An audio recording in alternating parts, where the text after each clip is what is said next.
more I think about it, it's a little different being here in the US because it's like if we ran qualifiers in the US, right, and it was everybody, one person from every state, that's different, right? But even then, though, like you'd be like, how come California only gets one, and then like Yeah. Oklahoma gets one in Maybe we California? need something set up like the like Congress, right? Like we have like a two for every state, and then we have like Oh, a like electoral? You want to? Oh no, dude.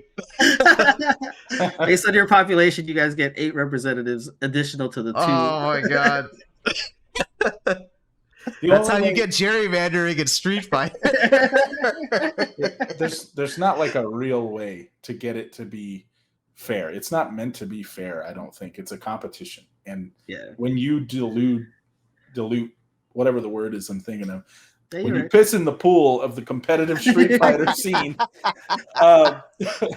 Those are our cornflakes you're pissing in. yeah, it's just like.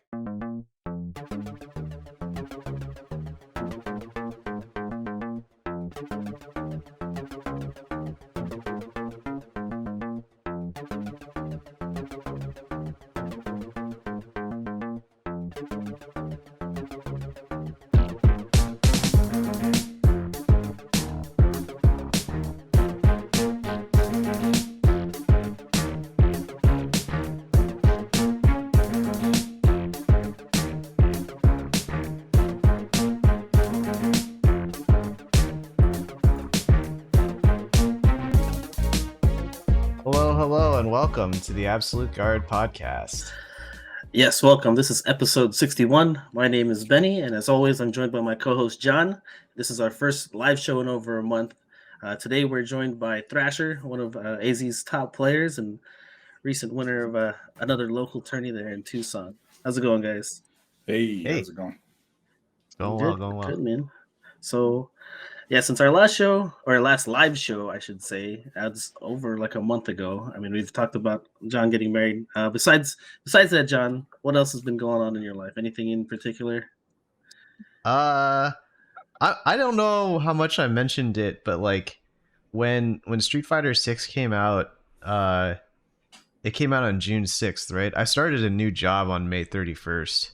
So I went from I was unemployed for a good amount of time prior to that. And so like I went from having like a ton of free time to like having no free time because it was like wedding planning plus Street Fighter plus new job. And then Street Fighter like really took off because the game was launched and like I was traveling to enter tournaments and stuff and entered at Evo. But the whole time I was like starting to onboard onto my new job and plan the wedding. So now that the wedding is done, like I have been working a lot more lately, and I've just been trying to figure out. That's been like the general quest that I've been on, which is how do you balance, being married plus working a full-time job plus getting good at a fighting game, like all together. And I imagine that's a very common, like the best players are the ones who I think have figured that out or have made the necessary sacrifices in some scenarios. Yeah.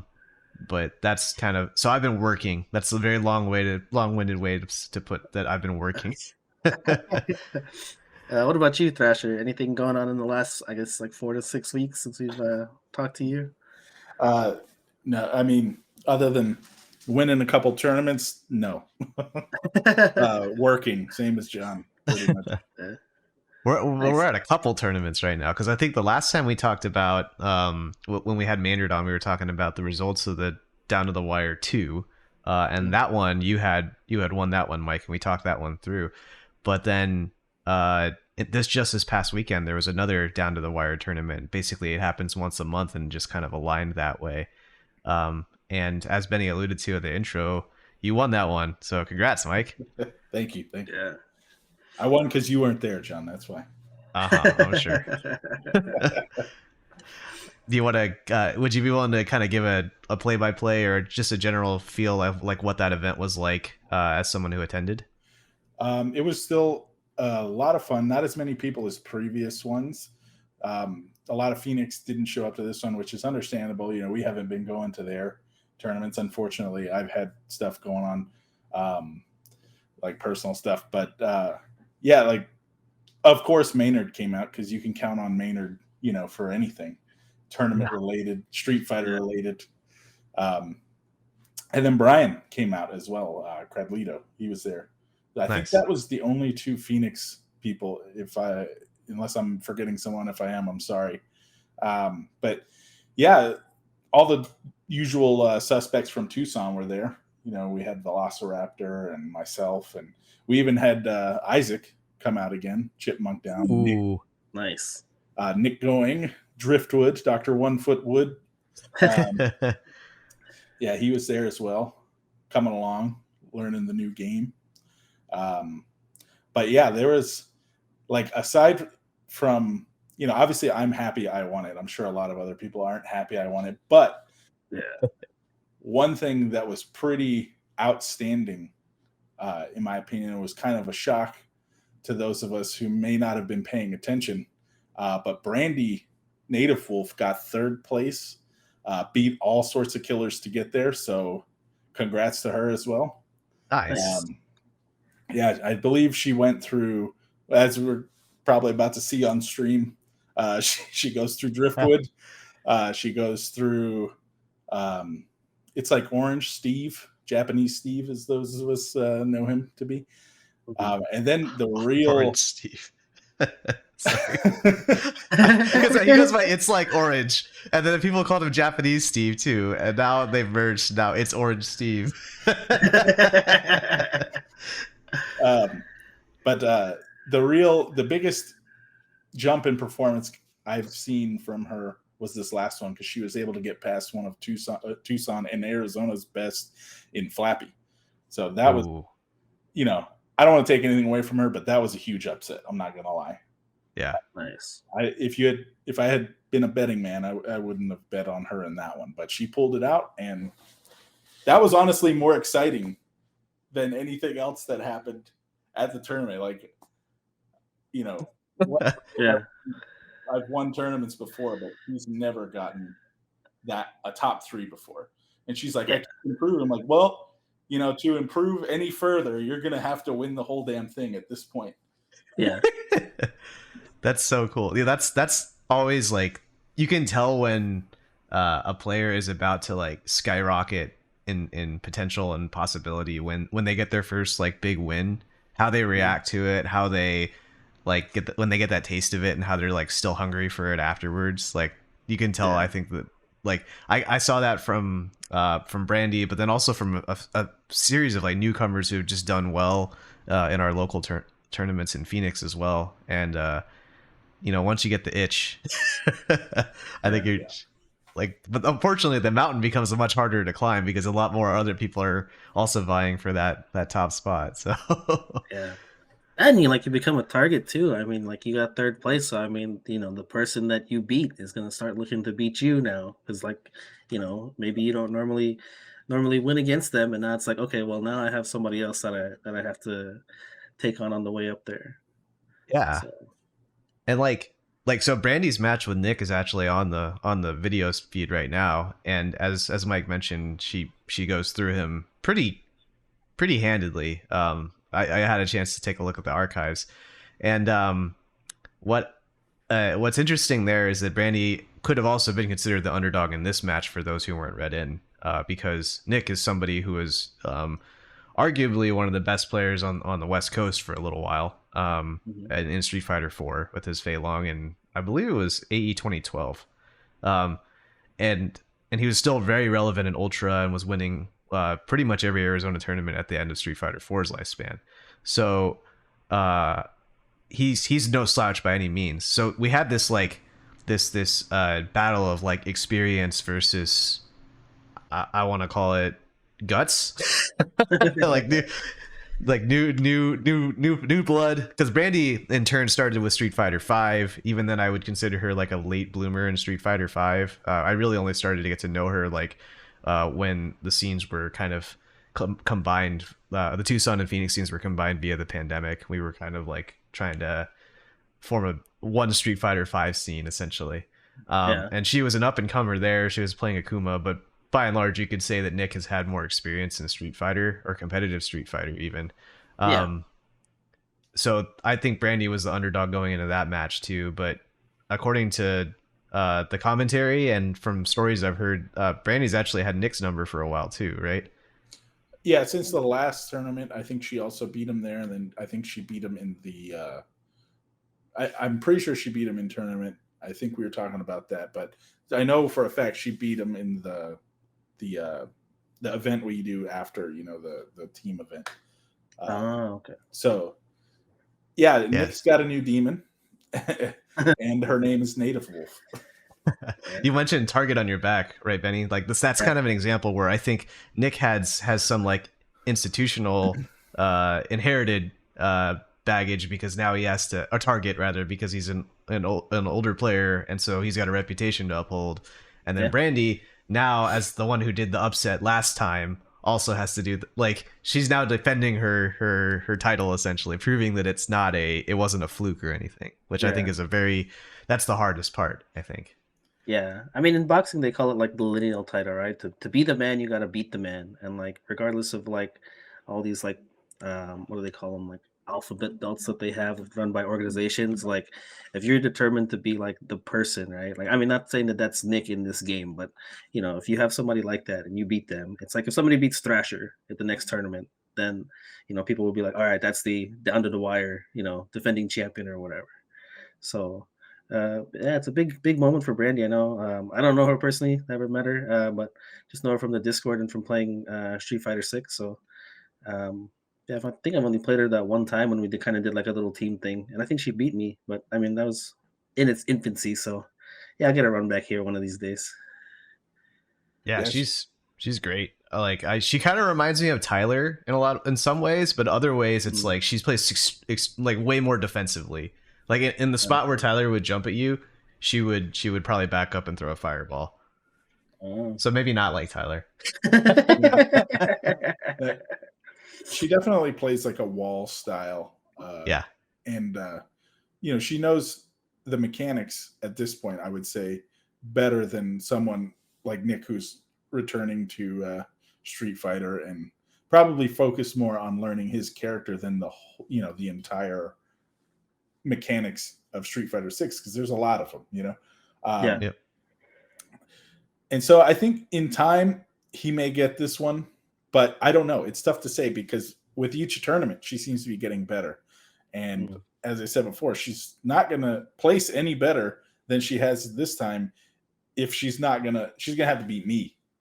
Yeah. She's going to have to beat Jon to get to the top again at this point, or to get a higher placing, I would say. Yeah. So but it is interesting, and it's getting scary because it's like, all right, when is that time coming? Because it is coming eventually. Yeah. Well, I mean, you got to look at it from the player's perspective too, right? I mean, that's additional pressure added onto themselves, and it's just like, are they ready to deal with that, and like the implications that come with that from the crowd or from the other players and stuff like that. Because like now that you're a threat, like that's gonna be a big thing now. Not even just the crowd, but the people that you beat. Like I guarantee, like Sam's going to be going back looking at those matches, right? Or Nick even too. Yeah. Like they're both going to be like, how do I improve on this match, and how do I exploit a weakness of hers that she has, or they might find, right? And then it turns into, how does Brandy defend against that? So she's on the defense now, which is a really unique spot for somebody, I think, that is just breaking into it. Or the top echelons of play, locally at least. Speaking of the top echelons, though, Mike, I do want to call attention to, like, if we were talking about consistency, right, as far as like Brandy being able to consistently beat Nick now, proving that it wasn't a fluke. You've been kind of on that run as well, where like even though this is your second down to the wire tournament win, it really is your third practically, because you were part of one tournament where it was like a hybrid two tournaments in a single day thing, and you won that one, the one that you were able to come to. You won that one, and then you won the most recent one, and now you've won this one. So it's like, it is no longer like a question, I think, of who is the strongest in the scene right now, at least for a consistency stake here. And I was curious about like what you do to prepare for our scene specifically to stay consistent, and like, what that looks like from you as far as target on the back kind of feeling. So I don't necessarily prepare for anything specific, any specific person. Obviously, like I had to learn the JP match, which is a huge credit to Jon, really, like, because he helped me with that match. He was beating my ass, from once he got a good grip on how to play JP. He started bodying me up through when we went to Evo together and stuff, and we had moments in the hotel room and stuff watching finals where we played a lot and he was giving me pointers on what to do, and clearly he's a good teacher if I've been able to beat him in 3 tournaments at this point. So like, I don't want to sit here and not give credit to that, because he could have easily just sat on that and not given me these pointers and not played me as much as he had and still be winning, Can you give me an example of like a pointer he shared with you, or is that trade secret? So I was basically not being aggressive enough. And then so there was this wave of, okay, I'm just throwing myself at him. And then I would win one, and then he would adapt. And then I figured out there's this, in regards to fighting JP, there's this magical range where you're going to sit at. It's normal footsie range, which seems bad, right? Because he's a zoner, but it's not as bad as people make it. You can play from that range. He's got good buttons, but if you have good buttons as well, obviously if you're a stubby character like a Lily or something, good luck. But if you have like a Chun, Jury, especially with the low forward and stuff, and pretty much all the top tiers can fight him. They just need to fight him from that range. And a lot of people, when they get knocked away, they don't realize that it becomes this mini game where you don't get to play anymore. You have to respect the portal. You have to respect the ghosts, and you're going to have to block a spike on wake up. You're going to have to inch forward and get the timing of the portal. But then there's also a range to that portal that you kind of want to stand at, so that you can react with an anti-air if he tries to teleport. Got it. Okay. And then once that portal pops, now you can proceed back to footsie range, and then you walk him down. Yeah. Are you able to anti-air that with a DP on reaction if you see him teleport through the portal? I anti-air. You can anti-air with a crouch button. Excellent. Okay, so a button. Yeah. And then it's a force knockdown too, right? So you can probably combo it if you want to. Yeah. Okay. I haven't got that far down the rabbit hole. I was focused on just anti-airing. But most of the time they're not going to really. They start teleporting more when you're being aggressive or you've got them in the corner. So you kind of look at that portal as this is an opportunity for him to get out of the corner. I will sit here, I'll parry it, and then. But you have to parry it based off the timing. A lot of people will hold, they'll hold the parry and then they teleport and grab you, and you lose a whole bunch of drive bar, and it's just not worth it. Or he does the fake one and he drive rushes at you afterwards, right? Yeah. That strikes me as like a core game plan change, I think, in that we're used to chasing Dalsum down, where it's like I'm going to go from full screen to close range, and that's where I win, right? But for JP, it sounds like rather than go from full screen to close range, you want to go from full screen to mid range first, and that prevents you from throwing yourself at them, as you mentioned there, Mike. Yeah. Because no matter what, we have to fight to get in. Like that's just the core of it. We have to fight to get in, but we can change like how far in we go, so to speak, and then that can create enough variance at least to create new opportunities. Yeah, I love what you said in terms of in terms of Velociraptor, in terms of Jon helping you to learn the matchup. Because like you said, like he could have easily like held on to stuff, right, and kind of just held that over you and continued to win tournaments and stuff like that.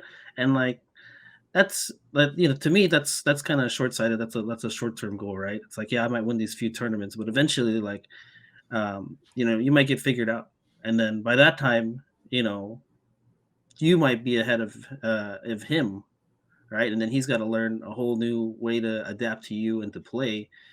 And instead, it was him sharing that knowledge. And it's something that I think a lot of us have talked about before, is in terms of just trying to level up the people around us, right? Because if you get better, then that's going to make him a better player in the end too. The whole iron sharpens iron thing. And, why am I going to sit here and body Mike for 15 games in a row when we could maybe go 10-5 and I can learn something in those 5 as he's beating me as well, instead of me taking advantage of like the knowledge that I have over him. Yeah. And there's a counterbalance to that too, right? Where like, because I think it's really easy to ask questions, and then once you get the answers, what do you do with them, right? And so Jon was gracious enough to provide you those answers, but like I've seen other examples before where it's like, I want help with this and I want someone to do the work for me. Like someone will ask those questions about why they lost, and you'll give them your answer about why they lost, and they'll disagree with it, and then it's like a dead conversation at that point. So it's a lot like, okay, so in addition to Jon giving Mike what he needed, like Mike, you actually had to go and like apply that stuff. So like, was it simply just like getting your ass beat over and over again and then applying it mid-match? Did he like tell you about specific scenarios that you had to set up in training mode? Like what were you like looking to how did you best apply these lessons that you learned from Jon? So he gave me a lot of general pointers, because in that time, he probably hasn't fought a ton of JPs either, and it's his character doesn't mean he necessarily knows how to fight it. He knows the things that people are doing that work. What he does, that works against him. So he was telling me he has trouble with juries who just drive rush like crazy, and so I started to do that. But him and I have been playing games for a long time at this point, so he was easily able to pick up on the timings that I wanted to do things. Sure.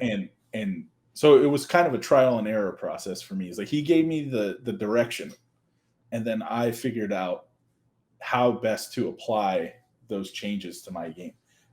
But I don't think, like I said, I don't think I would have done it, certainly not as fast, if at all, had he not given me those pointers. So I get you. And at this point, it's not like I'm destroying him. Literally every set we play comes down to, 2 out of 3, who it's not necessarily a reset, but it'll be 2-2 going into the final game. And then I just seem to clutch it out. So it's still very close. Competitive. Yeah. Okay. I've seen it happen on like where, shoot, what was my point again? Mike, you mentioned like it was Jon helping you out. Oh, right. And then some people like he knows what beats him, right? And I think that's like always a good way to ask questions of people. It's not necessarily like, are you the definitive de facto like standard bearer of the matchup? Like you can't ask like absolutist questions like that. A lot of times it's just, what do you have trouble with, or how do you experience the matchup? And it might not be relevant overall. Maybe they're missing something, but it's the best place to start when like remixing and formulating a game plan, I think. Yeah. That's how I've been. Cause like, I haven't played or done a lot of lab stuff with other people, but, I did one time asking the Discord, like, hey, is there somebody that can help me lab some stuff, and like, and just do that instead of playing matches? Because oftentimes people are just like, hey, anybody want to run 1st to 5, 1st to 10? And I'm just like, cool, we can go through this, and we can just drive rush each other and go through all the normal things and just beat each other up. But it's like, for me, like I wanted to like understand certain scenarios or where I can DI gaps in my opponent, stuff like that. And like I did that with Maynard, the X button, one day with Marissa. I mean, it was 10, 15 minutes, if that.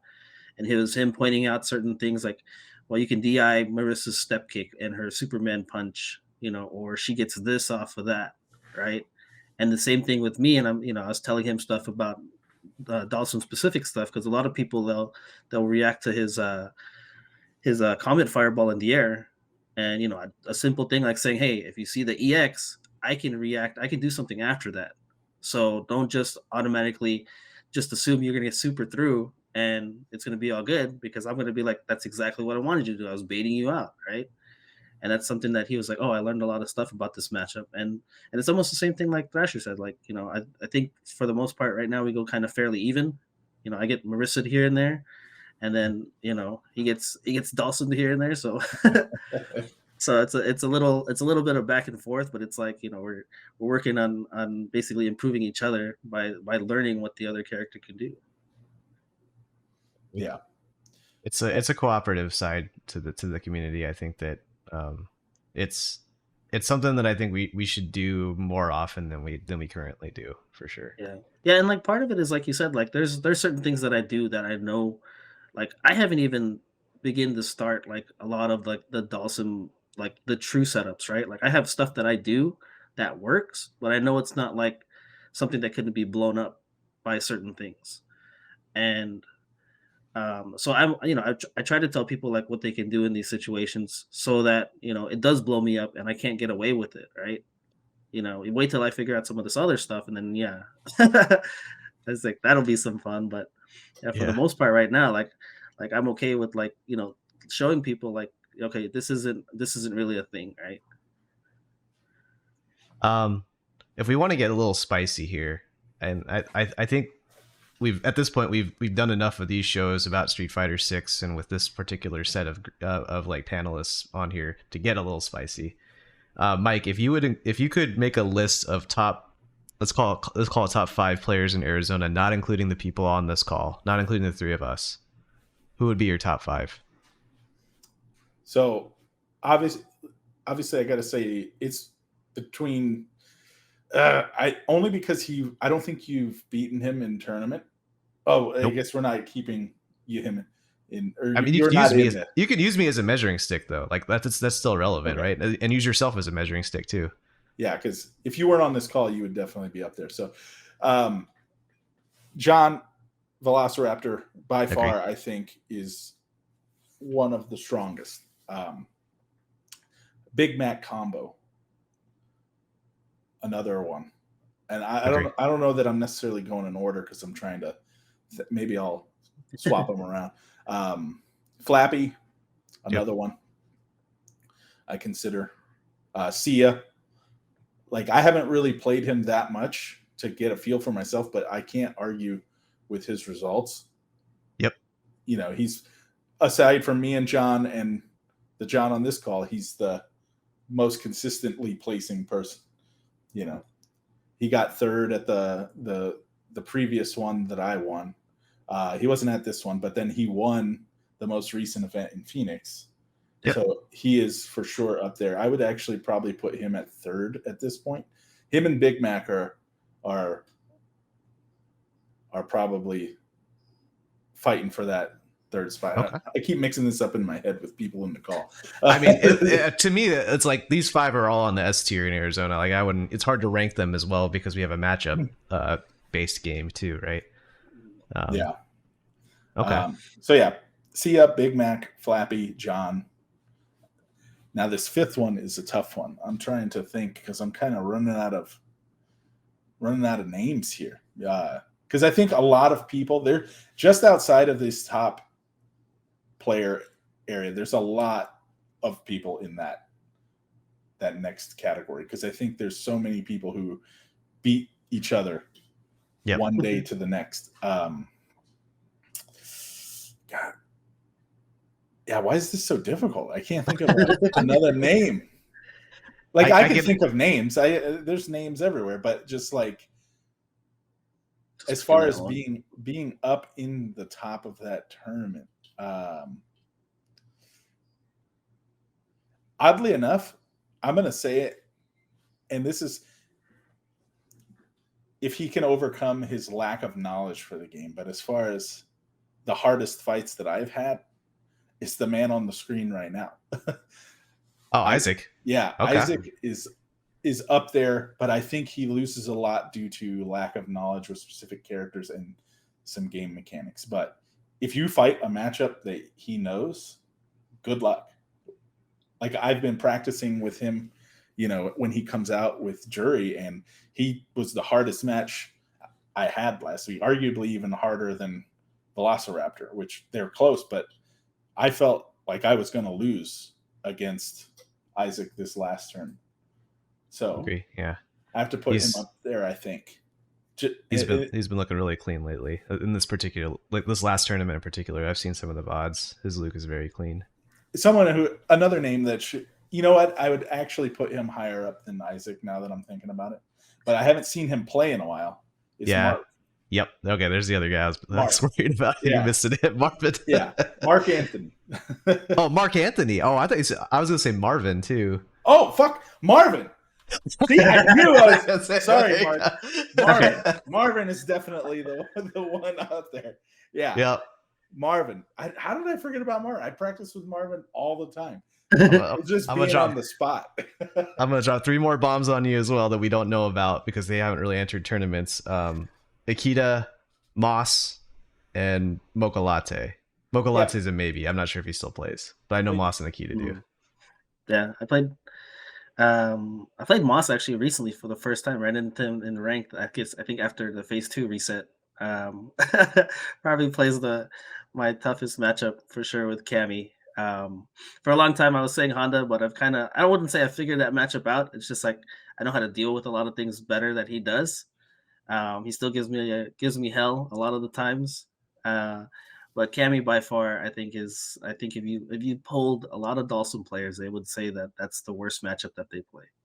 Yeah. So if you're going strictly off of people who live in Arizona, then yeah, of course I put them up there. Akita, I haven't played him in a while, but we've gone back and forth since the game came out, and he could arguably be the best. He's had the highest placings that I know of in like local things outside of John's placement at Evo. So like, oh yeah, he's got second at a World Warrior event and stuff like that. Yeah. So yeah, but here's the thing: is if you don't come out to a tournament and you don't support the local scene, I don't really consider you a part of it just because you live here.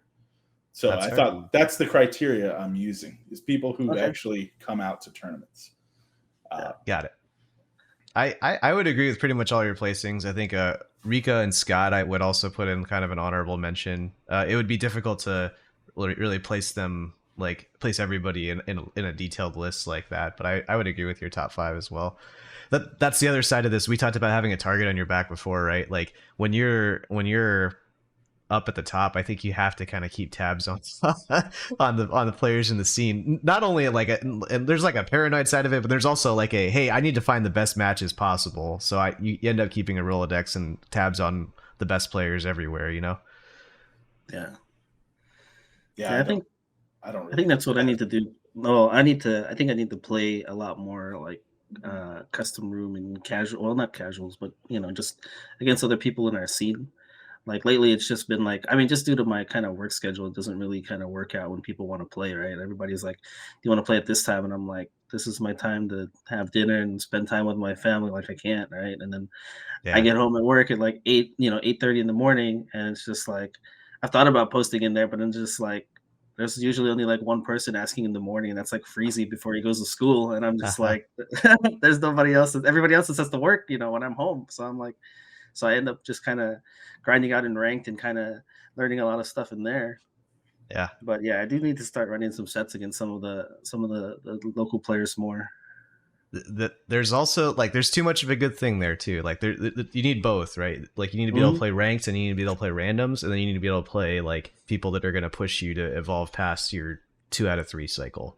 And like I've seen problems with both ends of the spectrum where if you only play custom rooms, then you end up being that guy that just like plays only on reads, and if you play only ranked matches, you play as the Unga guy, and the moment your game plan, like someone punches a hole in your game plan, you're done. Yeah, I've seen that a lot in terms of like the hub and like in ranked too, because like I played a JP randomly that we had a close set in ranked, and then I think I won the last one, or no, I think they won the game that the set like a week ago or something like that. Then I ran into them again, and then they beat me in a close set, and I invited them to a room, and I was gonna just play a first to 5, and they offered a first to 10, and I was like, all right, I got time for a 10, and I ended up losing like 6-10, and kind of, I guess, learning a lot of stuff about the JP matchup at the same time. So it's just like, I haven't really played anybody in our scene that plays JP recently. So we had like you said, Velociraptor that plays. Rika Forbit was playing JP, and then we got your boy Tree. He's playing JP. So like I could have, I need to get some matchup I don't know. There's so much stuff like in terms of like learning that I still feel like I got to do in this game, which is a good thing. But then like I don't know, in some ways I wouldn't say it's demoralizing, but it's just like it just kind of puts me in my place, and I'm just like, man, I'm lacking in so much that that I feel like a lot of people have over me. I that's actually a really good feeling to zero in on, because it's like there are times when like I'll play a matchup that I don't know very well and I'll feel completely helpless in it, and then like you feel like you're awful at the game at that point because you're losing that bad. But in reality, it might just be that you don't know that, like, you're good at every other matchup, maybe you just don't know that matchup very well. And Yeah, I think that actually ties into like a greater point I wanted to make about our the state of our scene currently, like the Arizona scene. And I say this as somebody who's been, um I guess, we like Mike and I in particular have been kind of really putting the scene on our backs since like late Street Fighter 5. Like when the pandemic basically killed Street Fighter 5, there wasn't it was already on its way out anyway, and we were kind of just keeping the scene together. Um and so like this like core group of people that we've been playing 5 with, they transitioned into 6 very very well. And those are like the names that I think are like starting to pop up in these top 8s, or like Brandy with 3rd place, or even like Flappy, who again, like we consider him one of the best in the state, but like he's relatively new into the Street Fighter scene. Like he worked really hard in 5, and that was like his first big Street Fighter game. So like I feel like we're in this spot where it is incredibly difficult to stay consistent compared to in 5, where it was pretty much always like there's like 3 or 4 big names in the Arizona scene, and then they would just kind of run the show, and there would be like dynasties, so to speak, but it wasn't really ever up for contention. Like even between me and Mike, like in 5, by the end of it, like I had like a brief push up, but then after that he kind of figured me out, and he was kind of reigning king for a little while. And so it's like, but compared to that, like now, like I feel like everybody's a threat is the short version of all this, is that like everybody's been grinding really hard, like, and so I think there's like a lot of like avenues where people beat other people. And like I feel like Scott, for example, is somebody that is really really really good, who can when he knows the matchup, but then he just has blind spots in other matchups that he just doesn't know very well. And we mentioned the same thing with Isaac. And so like we're at a really really unique spot in our scene right now where consistency is extremely difficult to obtain. And then once you obtain that, like it doesn't last for very long. Speaking from personal experience, it doesn't last very long. You yeah, have to keep pushing yourself, because everybody's looking to make themselves more consistent at the same time and learn all these different matchups. yeah. Yeah, I think something that just came to mind that I was just thinking of when I play ranked is like, um, so there was somebody I met at Game On Expo, like one of the expos that they have here at Phoenix when I went to the Classic Tetris thing. Um, and in Classic Tetris, you play for like a high score, right? And everybody's trying to like max out or whatever. Back in, this was like years ago. And I was talking to this guy, and he said one thing that he does at home is he tapes over the score like up to a certain point, so he doesn't see like where his progress is at, and he just plays. And it just got me thinking, like maybe I should do something similar when I play ranked and kind of tape over like where they put the MR or where the whatever is, because like oftentimes like before the match starts, it's kind of hard to like see somebody's MR and then just either get intimidated slightly or to just kind of be like, okay, well I should be able to beat this person, right? And I kind of just don't want to like cloud my judgment before the match starts, because it's you go to a tournament like Evo, and it's like unless you really kind of research somebody and looked up who they are, like you're not going to know what they're bringing to the table until you play, right? So I think I might start doing something like that, covering it up just to kind of give myself kind of a blank slate in terms of like Mm. the player that they are. Just basically just look at it as the character select screen and like, oh, they're playing Luke. Okay, this is what I got to look for. Or they're playing modern Luke, or they're playing modern Lily or whatever. That or like or maybe I don't know, maybe the names even too, because like I've talked to you about this, John, in terms of running into the into Upchain Jordan a lot Yeah. in ranked, and it's like it's become this kind of like personal Rivalry. saga, personal Yeah. rivalry between me and him. And like he played Mano for a good while for like last month or whatever, and he would constantly just give me trouble. and there was one match in particular where I think I beat him one game, and then like he beat me like the next 4 or 5, right? And then that one game that I beat him in, like he teabagged me, and I went to go check the replay just to check his inputs and make sure he wasn't like buffering some super. And sure enough, he's just teabagging me from full screen, and I'm just like, okay. And I came back and won that game, right? And then I posted it on like on Instagram or whatever, and then like 4 or 5 games later, he's like whooping me with Mano. Then I play him again, and those 4 or 5 games he never teabagged me. But then I get the next game the next set that I run into him, like mid match, he starts teabagging me, and I'm just like, what's starting this again? Like, why is this, right? Like, I don't know. I started running into all these like theories. It's like, does he teabag everybody? Does he just teabag sim players or what? Or does he just hate me or what? And then I beat him that set, and I started laughing because I was just like, of all the times for you to lose, it's when you're trying to teabag me. So I was just like, whatever. And the thing that's happening lately is he's been playing Modern Lily, and Oh, I've beaten his Lily every time until yesterday, and I think it's been like 5 or 6 matches. And like there was one match I have it clipped where he gave up. He literally gave up. I put him in burnout, and he stood full screen. And he didn't do anything, and I'm just like, oh really? You just gave up now, right?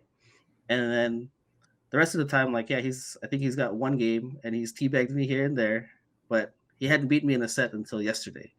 And I messaged you about that because it was like it wasn't really bothering me. It was just like eventually he's gonna get one, right. Like I wasn't gonna just 100% him all the way, even though I think that matchup's good for Sim. But like again, it goes back to my point about kind of like I see his name and I'm just like, oh, it's him again, right? And like yeah. we kind of like I kind of like I don't have this like complex that I should beat him. Like it's just more like um, I guess you kind of get used to how people play, and I think that's kind of what's happening with our matches recently. He's getting used to like what I like to do, and he's countering a lot of this stuff. So it kind of goes back to the whole like learning matchups and learning tendencies from certain players and them making you better. Because in a lot of ways, like I'm catching on the stuff that he does, and I'm like, oh, you just like to do this a lot. Yeah, he's countering things of yours, and you're kind of trying to come up with counters to their to his counters, right? And Yeah. you wouldn't ordinarily get that far in a normal 2 out of 3 match with teabagging involved. Yeah, I think I mean at this point I think we're probably I don't know 15 games in, Yeah. and I think overall it's like if you counted like the games it's like 12 for me or something like that, but still like yeah it's like I don't know it's I, I do want to call attention to your point about like wanting to cover up names and like prevent uh like essentially bias. prevent bringing baggage into the match. Yeah, exactly, Yeah, bias.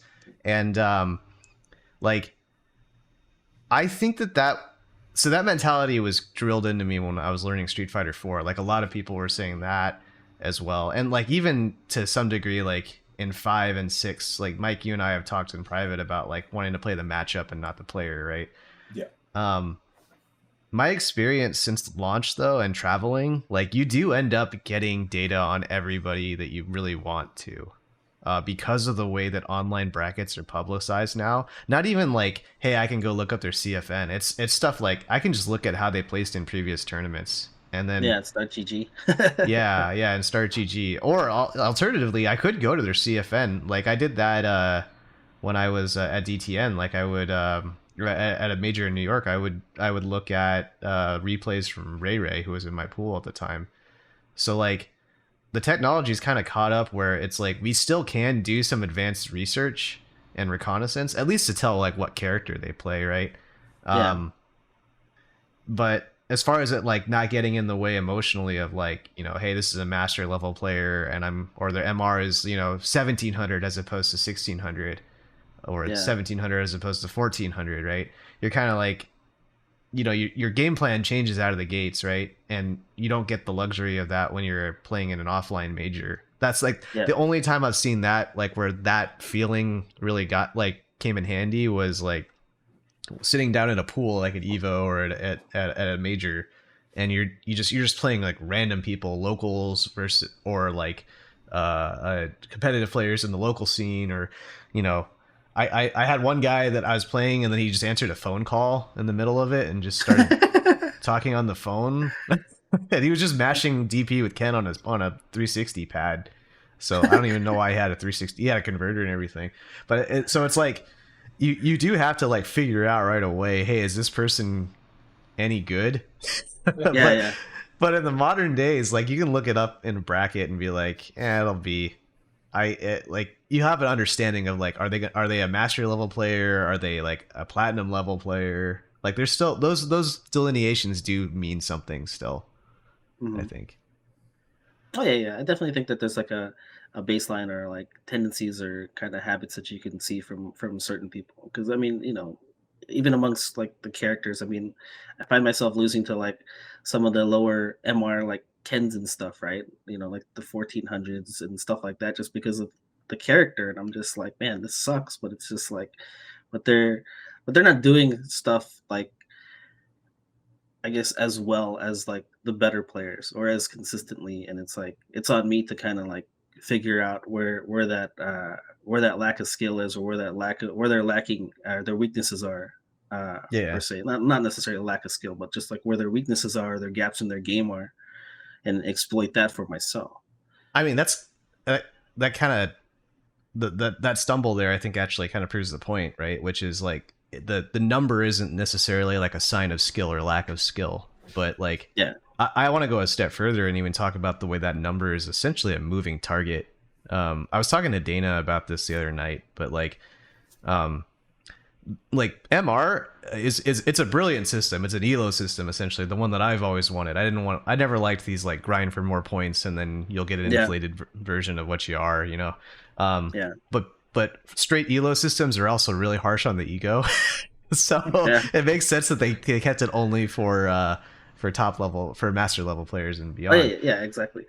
But the reset happened recently, right? So now everyone dropped back to 1500, and so right now, like the point values don't actually mean anything. Like a 1700, like 2 weeks ago, doesn't mean anything compared to a 1700 now. Like Yep. 1700 now is like could win a major, but 1700 2 months ago, uh, you could maybe win a local, maybe, and it's like Yeah. I the other side of it is like it changes with time because like Yep. every time you win a match you get a certain amount of points, and every time you lose a match you lose a certain number of points, but the person who beat you also gets a certain number of points as well, and oftentimes that injects more points into the point economy, so to speak. Mhm. Like for example, like if you're a 1600 player, right, and then you lose to a 1400 player, you're going to lose like 50 points, right? And then they're going Yeah. to get like 60 or 70 or something, some bigger number. And so Yeah. those points just get added to the overall economy of the game. And so what ends up happening is that you just gradually get this stratification of players.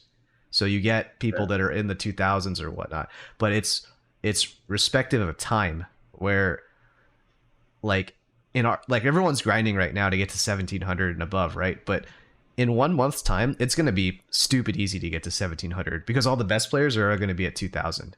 Yep. And So there's some like people out there now. Yeah. oh yeah. Yeah, the Japanese, right? Yeah, yeah, like they're pushing like 1900 now, so it's just like, yeah, it's one of those things like, yeah, because that's exactly how I was after they reset for phase two. It's just like, before phase two, like I think I ended up just under, I don't know where I was at, 1600 something, and then when phase two started, I was getting my ass kicked. But then I was getting matched up with these, like I recognized the names, right? Like I was seeing the names, and I was just like, these were people that were whatever 1800 players, a couple days ago, but they're back here with me now, and now I got to fight them while they climb the ladder themselves. So yeah, I was getting paired up with people like that, and it's like I just got over 1600 yesterday, and I'm back down to like, I don't know, 1520 or something like that after like a big slump yesterday, and I like took a Yeah. break, and I was just like, you know what, I'm done right now. But yeah, like you said, it's humbling, like, but at the same time, like, yeah, I mean, I put a lot of, I don't want to say, I don't put a lot of stock into the MR, but I kind of just like, for me, I just want to maintain like kind of above that baseline level around, like, for me, like 1600s. I'm okay just being kind of around that area. If I start dipping below 15s and I'm in the 14s and 13s, like, yeah, I think it might be time for me to like take a long break. My point is that it's a moving target, and next month it might be 1600 as scrub, and you better get to 1700. That's how they get you, man. Yeah. How about you, Mike? How's the reset been treating you? Have you played any ranked since then? I have not played ranked since then, but Good man. I was basically around, I was like 1820 or something like that when the reset happened. I didn't even know it reset. I found out at the tournament. Somebody told me. But one thing about this MR system that I've come to realize is that at a certain point, when you're at 1800 or whatever, you're always getting good matches. They're always difficult, but they're not necessarily difficult in the same way that fighting a crazy, 1400 MR person might be. Yeah. So one thing I have mixed up is I'll go to ranked when I'm like, I want to get these sweaty matches that where I might fight some pro player or whatever. But then every so often, I'll just go into Battle Hub and I'll sit at a station and mess around in training mode and figure stuff out. And then whoever randomly shows up.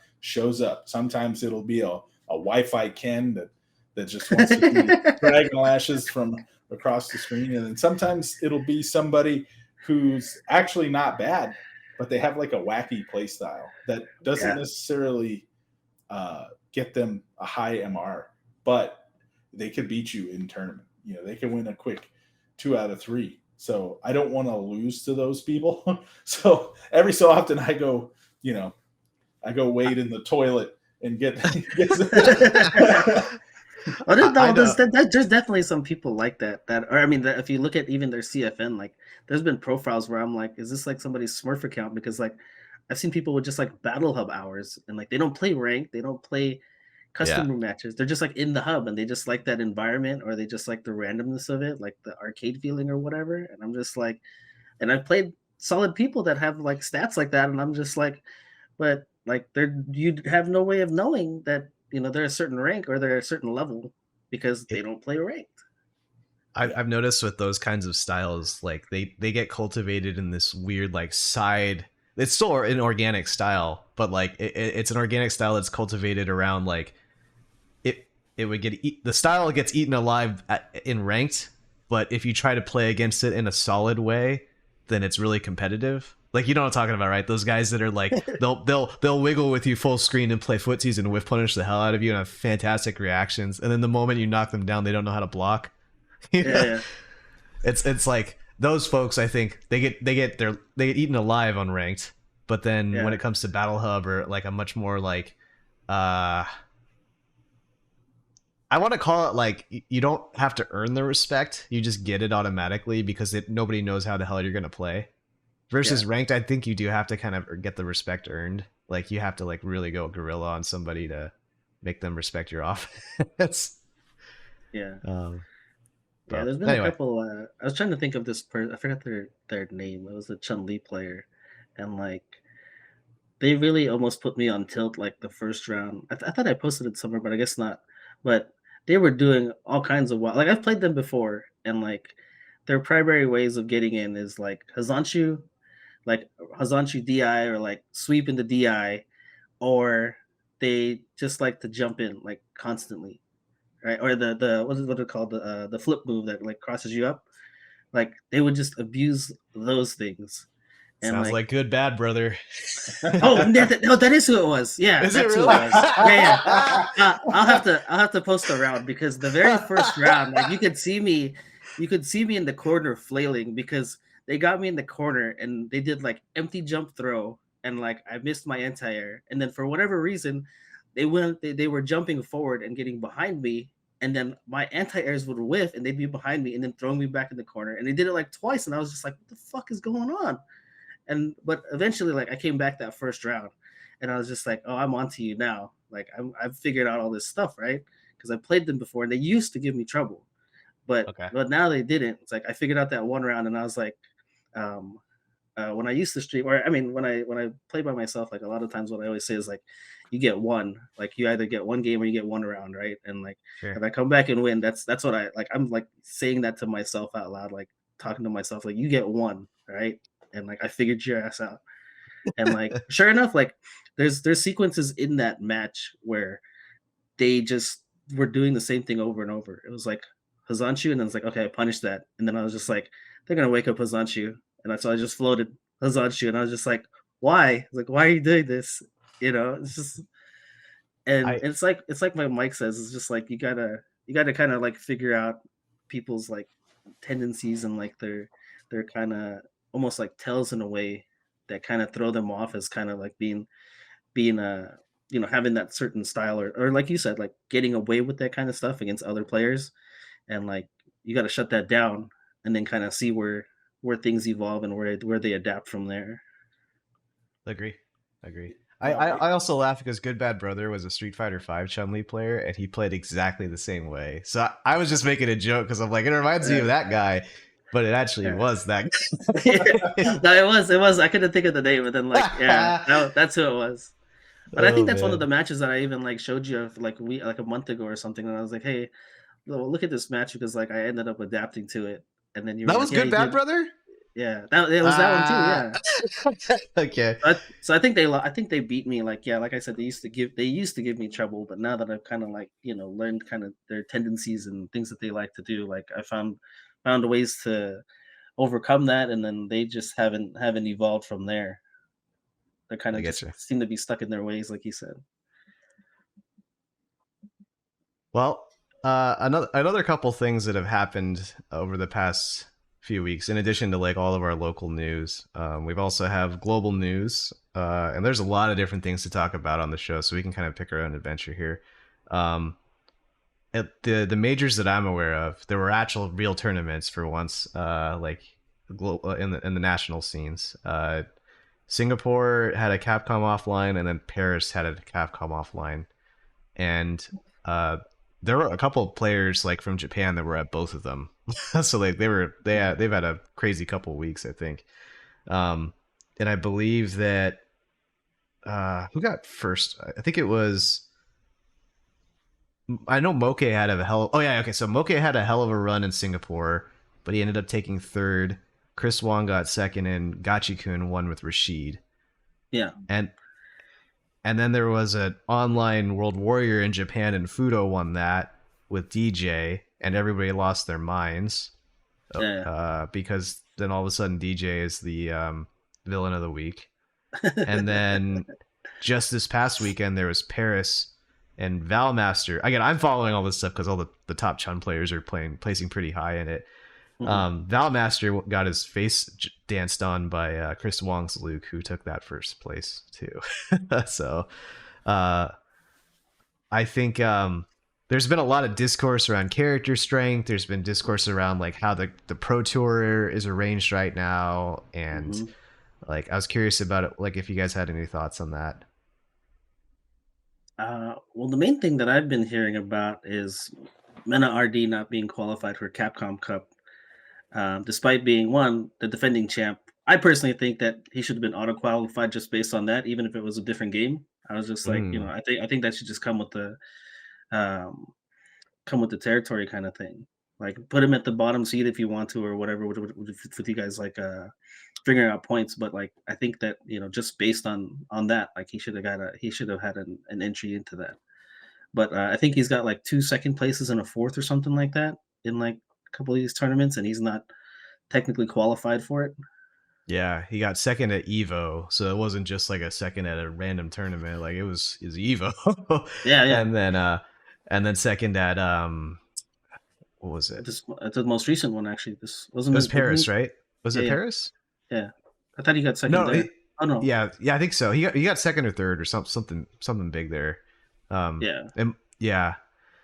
So, but yeah, so no, he's no closer to qualifying than any of us, really. yeah. Um, Yeah. which Oh, yeah. That's what happened because like they somebody yeah, posted. I think it was Sia that posted on the Discord, and then I posted that that Dumb and Dumber. Like you're telling me there's a chance for for myself because like if he's no closer to Capcom Cup, I was just like he's in the same spot I am, right? yeah. I'm torn though. I'm a big fan of Menard. He's a really nice person. I met him in person, and he's given me tips on my gameplay before, and it's been really helpful. And I also am kind of like this Capcom Pro Tour is not arranged in a way where it's supposed to reward the best player. It's split into region because they want to do the Olympics. They just want people. It's better for viewers to have like all these different countries represented, and they get hyped that way. But fundamentally, the Japan gets screwed, but so do people like Mena, and frankly, I think even if the Birds had more than 2 people playing really hard in their region, which they do, they have a lot of people playing really strong in that region, but like now that those people all have to compete with the Birds, right? And then in America, we all have to compete with Punk and so it's just like it sucks for the really densely populated areas, but at the same time, like you don't get that like the South African Chun-Li player that beat Tokido. Like you don't get those kinds of storylines if you don't have a more what's Olympic style of a tournament entry. Yeah. Well, so just to clarify, so Mena got second at Evo, fourth at that Singapore premiere, and then second at the France premiere that just happened. Mm-hmm. And I was interested in what you think about all that stuff, Mike, because it's funny you brought about that Olympics thing, but I had something to talk about regarding that too. Yeah, I think I am not a fan of the inclusive style of Capcom Cup. I think it makes for a boring day one as you watched the people who were clearly like there was an upset here or there, but for the most part, it was watching people who've been running the scene destroy people from random locations that are like there was even there was people who I destroyed online all the time that were in Capcom Cup because there's no one else in their region, and I'm like, damn, this is really weird. Like this is the last Street Fighter V Capcom Cup you're talking about, right? Yeah, with the equitable or the inclusive style of qualification. yeah. It's just it makes me not want to watch it. As far as I used to literally sit on and watch both streams. I'd have one TV on the side here and the other TV over there, and I'd be watching both. Now I don't even tune in until like top 16 or whatever. So I'd say that it's probably the opposite for viewership, I would think. Yeah. Maybe the numbers don't follow my point of view, but like for me, I'm less excited as a viewer. It wouldn't matter if there was 10 Americans in there, and maybe that's just an American thing where we don't really care that much until it's like top 2, an American. But like, but yeah, I don't find it as interesting because it's not as prestigious for me, I guess. It's like if you've got people who I can beat and I beat consistently there, then I don't really care. It doesn't hold the same kind of like allure or appeal to you then, right? If you have people like that. So basically what you're saying. Yeah, then it's like luck. So should you just move to Canada or whatever if you really want to get into to like Capcom Cup or move to like Yeah. Well, see, the thing that I was going to bring up because John talks about it making it the Olympics, making it a worldwide, like a global thing, right? And this reminded me of the time with the whole Red Bull regional thing that they did in the U.S.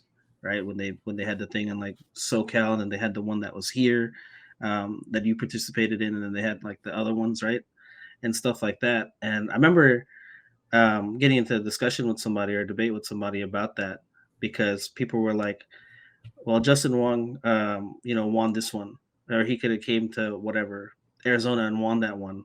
And then there was some people that were like, well, he doesn't represent our region, right? Like this should be representing like Arizona or this, our state or whatever, right? And like he shouldn't be able to participate. But people are like, well, if he's willing to travel, you guys should have been gatekeeping him or beat him and stop him from representing your state. And then there was that whole other side, like what you're talking about in terms of like, well, we want to see the best players. Like I don't care about Joe Schmo from Yuma here that won his local or his regional tournament to qualify for this bigger tournament. And I think that's one of the things I saw from like what's his name, Logan was talking about like He was having that kind of same debate with somebody, and he's like, "It's the Capcom Pro Tour. It's not the Capcom Amateur Tour. Like people don't want to see these other people. They want to see Mena RD and the top players in the scene battle it out." And That go ahead. okay. That's the crux of the discussion, though, right? It's like, what do people actually want to see? And Yeah. I feel like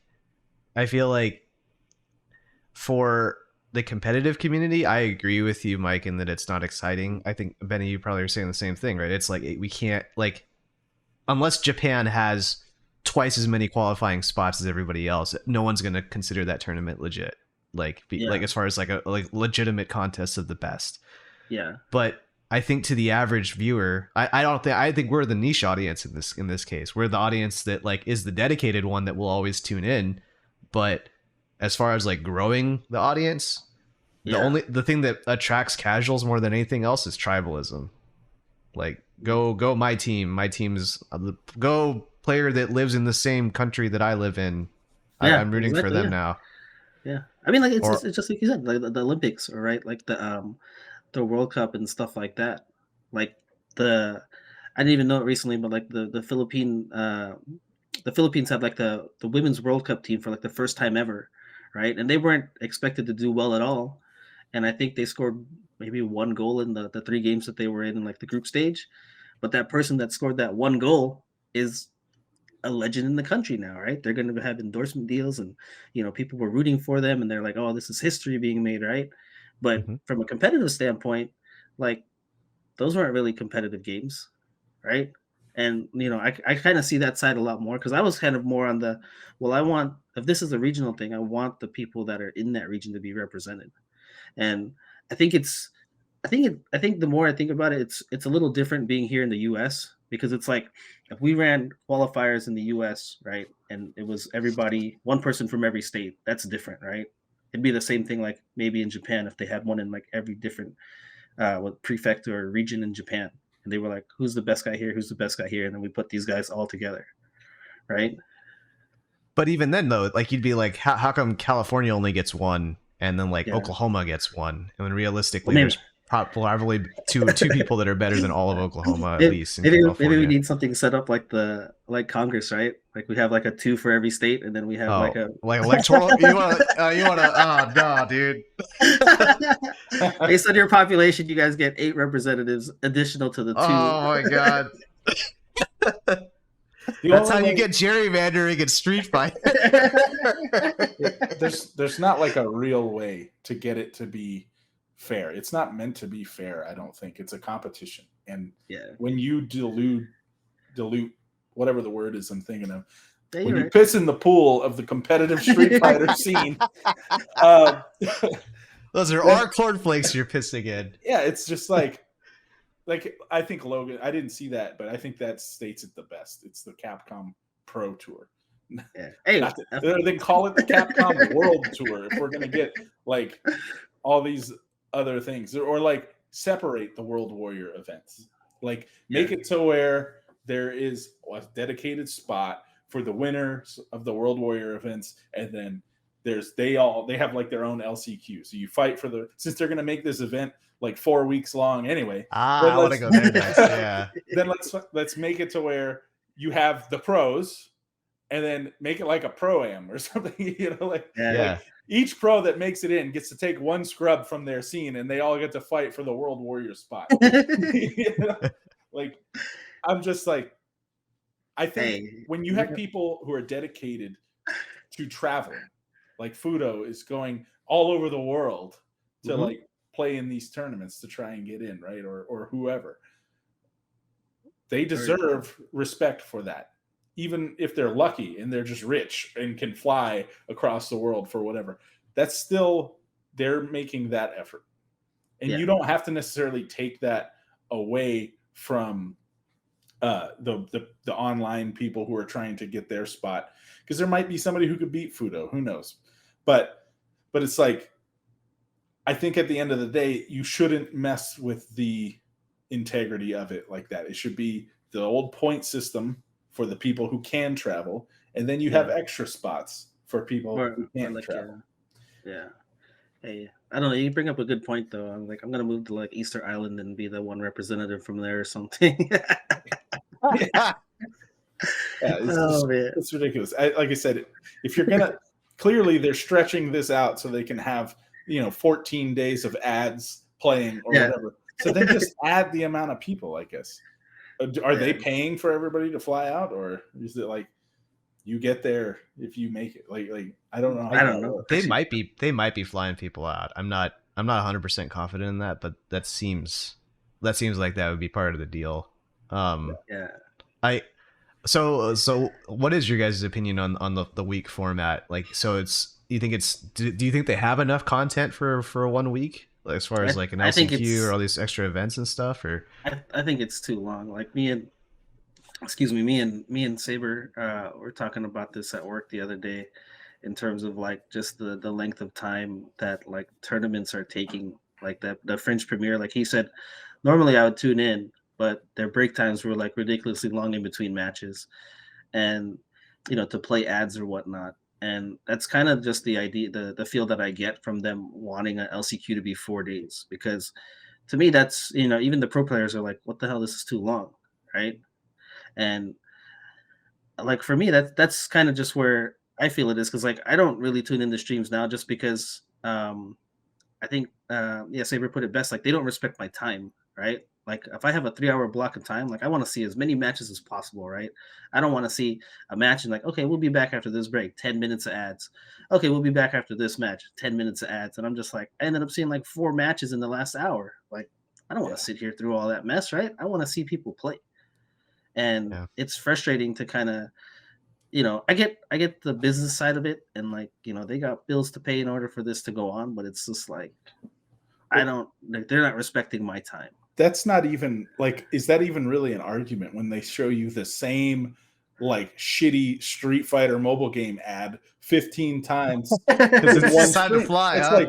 It's like you're not making, unless you're paying yourself for these ad blocks, you're just showing us the same DLC or the same like Yeah. mobile game over and over. It's like then you get like a Victrix ad or something here and there. It's Yeah. like, fine, play those.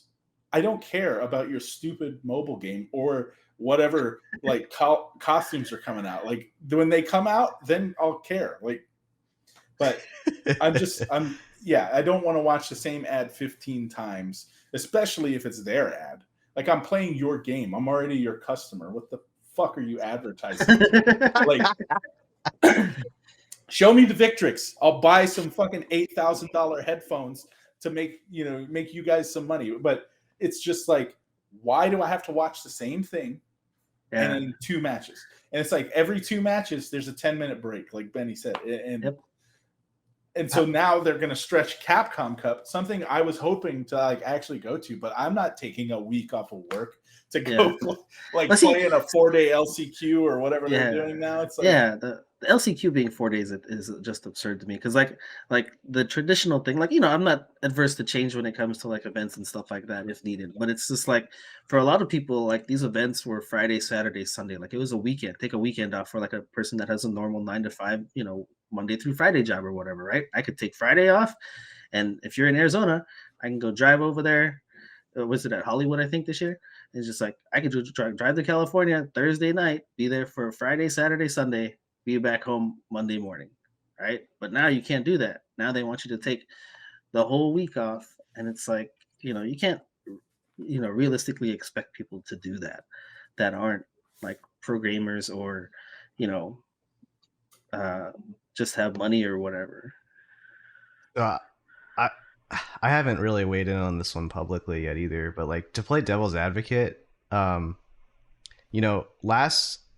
couple LCQs for Capcom Cup, everybody complained about how the LCQ wasn't streamed, or that we didn't see enough of it in general. And I wonder if this was a response to that, to like stretch out the LCQ so that way they had more airtime to air all of it. And like that also like lines up with like Evo's also been getting feedback too about being like 2 days isn't long enough. We want 3 days. Like, why is the convention hall closed down on Sunday? And so like I think on the one hand, 1 week is pretty unreasonable to ask everybody to take the time off, right? Or even to watch it realistically. Like as Mike said, it's like we're sitting through all these ads padded out over the course of a week. But on the other hand, the problem they seem to be trying to solve is that they didn't have enough airtime to fit everything that was going on in the weekend. So like what would be what would be your ideal size then? Like what would be like? Would you guys want it to go back to being a weekend like how it was, or would you be open to like an expanded format, just maybe not a full on week? Yeah. Well, I feel like the Evo argument for like the Sunday, like the convention being closed, I feel like part of that is kind of like retaliation for the being forced into the arena. Like, the Oh, FGC is like, big into the whole grassroots thing, right? Like, and it's like the arena kind of goes against everything that, or a lot of things that people don't like. Like, Yeah, the arena experience at the last one, like, it looked like it was amazing, but there's a segment of people that just don't want to pay that extra and do that. Like, they're okay being in a convention hall with the stream setup and not being there live, right? And maybe playing casuals on the side or whatever, hanging out with their buddies and doing it that way instead of paying an extra, whatever, $100 to take a seat in the arena. And there's a I've there's a segment of the community that wants to do that. I've been in the arena every year since I started doing it, Hmm. and you're absolutely right. It's not as fun as being in the ballrooms of the old days, and so because it's not as fun, it's arguably more fun to watch the stream. Yeah. Saving seats is a giant pain in the ass. The seats themselves are a literal pain in the ass. Like, um, no, I agree with you. The arena sucks. Yeah. Well, that and I mean, besides the additional cost, is also like limited space too, right? It's just like the convention hall. I mean, if you can fit all those people in there, like that's just more people that can experience that, with their friends that they're there for. Yeah, Um, Regarding the LCQ stuff, like I still think that that's perfectly fine being like on a weekend or something like that. Like I think 4 days is too much. I mean, if anything, maybe add an extra day. And I don't know. It's just that's a tough thing to plan for. I mean, I think it's too drastic to change too soon. Like it'd be one thing if it was just like, okay, we're normally doing this in Friday LCQ and then run up to top 8 on Saturday, top 8, top 16, whatever it is on Sunday, right? And it's just like if you wanted to add one day, that's a very, that's a change, but it's not like a major change. It's going from here it was it's this days or 3 days, and now it's 6 days, 7 days. sure. Yeah, it's a kind of a slippery slope there. how many Um, people are in this Capcom Cup? How many? Like Uh, what? How well, that's a many? good question. What is the final bracket? Is it 32 again? yeah, that means 32 matches stretched out over that amount of time. That means they're streaming literally every match, which they have a right to, and arguably there's an audience for that. Yeah. They used to stream every match anyway. Did they? For Yeah, they CP? had 2 streams. Yeah, they Oh eventually did. They had yeah, eventually started doing 2 streams. Yeah, yeah. You never I, heard I of anybody getting eliminated off stream at Capcom Cup. Like that's yeah, all Evo. But I mean, you heard all about the blowups for when the LCQ wasn't streamed, though. yeah. Um, But nobody was asking for every match of the LCQ to be streamed either. Like, uh, because inherently some of those matches aren't going to be very good. It's not like only Japan goes to the LCQ. They seem you're to be the only asking ones who can win it. But you're yeah, asking for a middle ground here in a world that's polarized, Mike. I don't know, man. yeah. So I pulled it up real quick. Looks like there's a total of 48 players. So from the online premieres, there's 18. The offline premieres, there's 3. The World Warrior events, there's 26, and then there's the one LCQ. they were doing that thing at Evo where they had like multiple, like they could just switch between like Oh yeah, the matches. streams. Yeah, Do that for the LCQ. There's a good match, put it on. You know what might be the fix for this and some of the qualifier stuff? And I'm not obviously this isn't going to happen this year. But what if they make LCQ 8 spots instead of 1? I don't know, because that makes it kind of tough. Because like, how do you just kind of like stop the bracket at a certain point, because you don't want to just make it like whoever finishes top 8, because You then compete for like seeding after that. Oh, I guess yeah. I guess if you were competing for for like seeding or points or whatnot. Because then what would happen is the Japanese players would all roll up, right? And then realistically, 6 out of the 8 spots would go to them. And then we would get a stacked Japanese Capcom Cup, which is kind of what we want. We want the best players, right? Yeah. Like that could potentially work. I'm sure this, like, they've thought about all this stuff, and this is the ultimate solution they ended up with due to whatever constraints they had. But yeah. I don't know. I hear you guys loud and clear in that, one, the competition is diluted, and then 2, the competition is stretched out for far too long. So it's going to make this watching it a slog, right? Yeah. I mean, but I'm going to end up watching Mike it. Said, like Mike said, I'm probably just like, depending on what times the matches and stuff are, I might just tune into like the last 2 days or whatever it is when the people are finalized. Like I probably won't. Like I don't think I tuned into the last chance qualifiers for last year at all. It was just like, oh, who I might have tuned into like the very end, if that. I think that was the year that wasn't streamed, right? It was last year. It was streamed. It? That was the year that like some people qualified for top 8 and then didn't show up for the next day. I did want to bring up a point that you made earlier a while back, Benny, in that you felt that Mena should have gotten a qualification, an automatic qualification in the Capcom Cup for Street Fighter 6. Yeah. It reminds me, just to bring it back to locals for a little bit, it reminds me a little bit of when 5 came out and they did like that mentorship program. You know what I'm talking about, Mike? I think you probably saw that. You were closer to that than I was. But it was like the top players in 4 wanted to act as mentors or senseis or coach. It was something like authority, like there was like an authority behind the title to help the newer players learn 5. And there was like a pretty big pushback to that from our greater scene, being like, well, hang on, like just because you were good at 4 doesn't mean you're good at 5. Yeah. And so like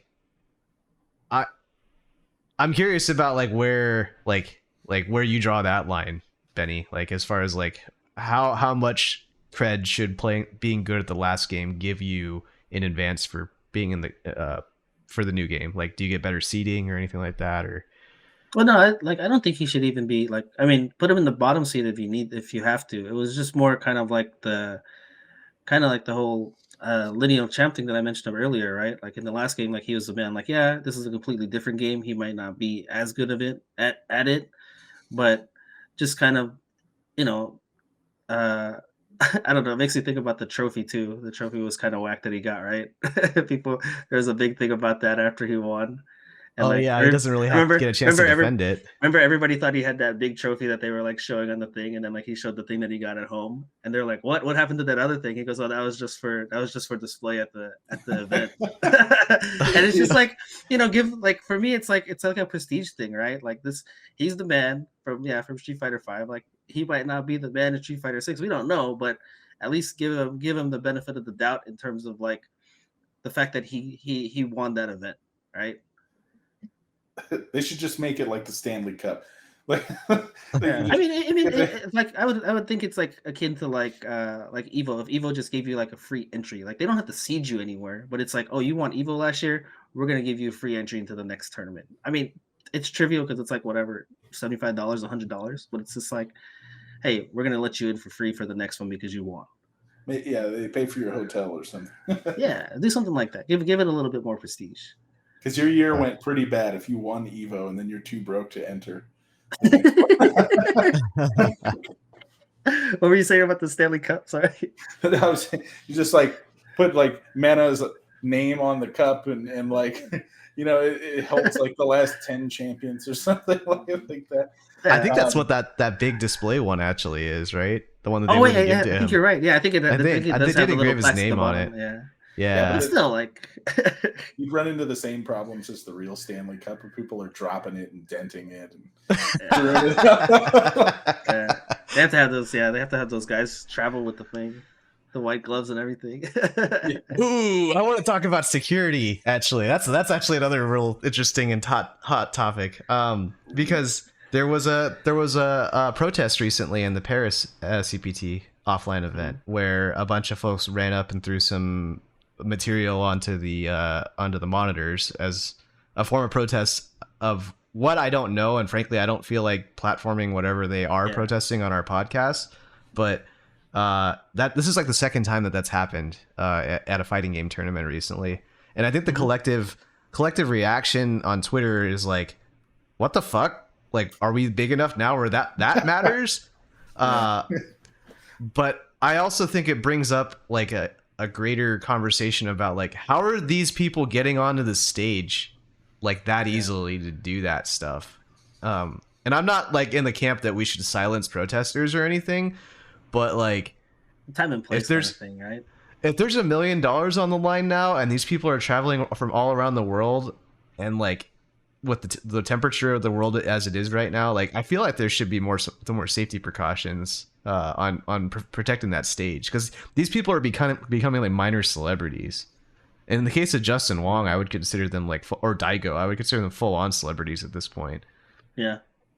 Yeah, I mean, it's like I saw the clip of like how they ran up on the stage and that's kind of scary. I mean, you're already kind of in your own little zone, right? Like trying to be tuned into the game and everything like that. So like, your peripheral vision and stuff like that isn't going to be on high alert at that point. And it's just like for somebody to just be able to kind of run up on you like that, like that's scary because like who knows, like what if that person had a knife or whatever, right?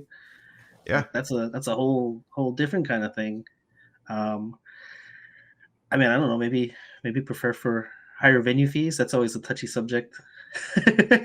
Even in Japan, there was a political assassination recently where somebody was just giving a speech and then someone like made a gun and shot the guy with it. It's like what? The other thing is like at majors, like there's security, but like Evo, they actually suspended the security midway through because it was holding the line up too long. So all that was theater too. For the early pools, I remember hearing about that, and they're just like, oh, the wait's this long, and they were just like, oh, well, they're letting people in now because they want to make sure things are in time, and it's just like, what's the point? What's the point of the extra security if you're just gonna let people walk in to make schedule? Yeah. That one of those protests where they had like a super soaker filled with paint and they sprayed the big screen. Oh. Yeah, I think that one of them was in, I think, the Japan one, or maybe it wasn't. I don't know. I know one was the French one. Yeah, the French one, that's the most recent, yeah. Then there was one before that I saw a video for the other day that they actually, two people ran up and started painting the screen, but then one guy got on stage with like a super soaker and was just spraying the paint onto the big screen. And I'm like, how did you get that in there? Nobody asked the question, like, hey, why do you have a super soaker? Like, it wasn't small. It wasn't like a little pistol. Yeah. Like it was probably a 2-foot long like water gun that was spraying paint. I will say though, like, you're, for the record, like, you're completely right, Mike. Like, how the hell did that get into security? But we are also, like, it is worth noting we're living in the world now where like a super soaker shouldn't have got past security. Like, we're at that point now where it's hey, there could have been something awful in there. There genuinely could have been like some really bad shit inside the super soaker. But like the irony of that toy being designed to look like a toy so it doesn't look like a real gun, and still not being good. Here's my, even if you don't even take into account the world and how screwed up some things are, we are playing video games on electronics. And you're bringing a water gun to the venue. Like, if nothing else, they should be asking a question like, "Hey, what is that here for?" Like, why do you have a water? Like, because what if it wasn't even paint? What if you just sprayed the PC or whatever they're playing on? Yeah, like you would think, "Hey, I don't want." But then people could have water bottles and do the same shit. But I don't know what they should do different. I think.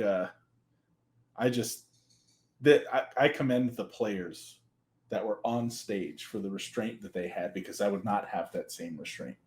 Yeah.